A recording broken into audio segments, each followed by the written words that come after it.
Boko Haram has released a video purportedly showing some of the remaining girls who were kidnapped from the northeastern Nigerian town of Chibok in 2014. Around 100 of the 270 abducted schoolgirls remain in captivity. The 21-minute video clip has yet to be verified. Let's take a look. Boko Haram claims these are some of the remaining girls kidnapped from Chibok in 2014. After international mediation, dozens of the young women have been released. The Chibok girls are among scores of hostages held by the militant group. To the government and people of Nigeria, we are begging you to have mercy on us and help us. We are Nigerian citizens. Please do as you have promised in the past and rescue us. However, there are also reports that some women are choosing to remain with their captors.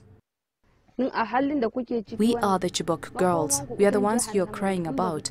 By the grace of Allah, we are never coming back. This footage has yet to be verified, and it is unclear whether the women who appear on camera are doing so willingly. Boko Haram leader Abu Bakr Sheku also makes an appearance, apparently addressing the Nigerian government and allied forces trying to eradicate the group. He threatens to continue carrying out deadly attacks. Nigeria, Niger, Cameroon, and Chad recently launched a joint task force against the militants, called Operation Deep Punch 2. It's the latest in a series of missions to drive Boko Haram out of the region. Astatal, CGTN.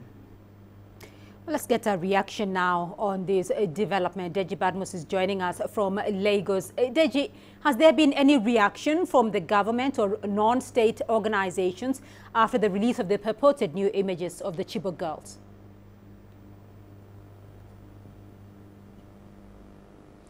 Well, Beatrice, there's been no reaction from the government, and we haven't got any reaction at all from any of the advocacy group now calling for the release of these girls. I think what the government would want to do is to study the video very well to ascertain its authenticity before making any comment at all. So for now, nothing has been forthcoming from the government, Beatrice.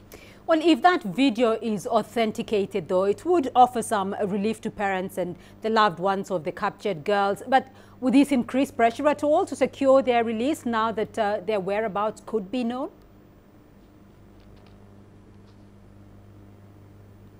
Well, absolutely. I don't think there's been any let-off at all in the pressure.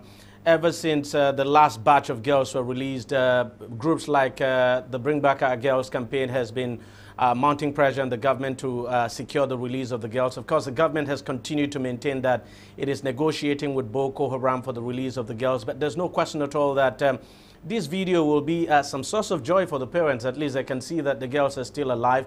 But there's no question that they'll be traumatized too by some of the things that the girls are saying. I mean, saying that they're not going to come back. So if you like, you could call these a double-edged sword now for some of the parents of these girls, especially those whose parents are still alive and they're able to see their children now in this video saying all the things that they're saying.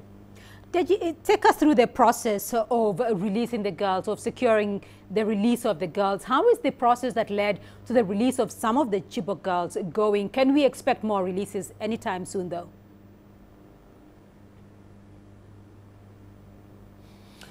The government has been the government has not been really revealing much at all as to its negotiation now with Boko Haram, and that's quite understandable because of the sensitive nature and the security nature of this.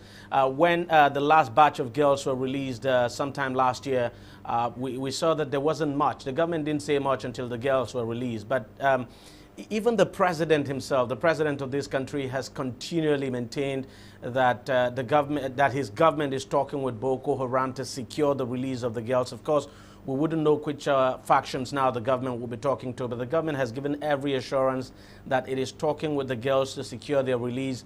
All we just have to do is wait and see. The same thing the government said in the past, and eventually some of the girls were released. So everybody will be hoping that the government means business. We do not know the implication of this video. If Abubakar Shekau is basically sending a message to the government saying he is no longer interested in that negotiation, we do not know. But the government has said it is negotiating with Boko Haram. How far it has gone with that negotiation, it is not saying. Let's just wait and see, Beatrice. All right. Deji Badmus joining us there from Lagos in Nigeria.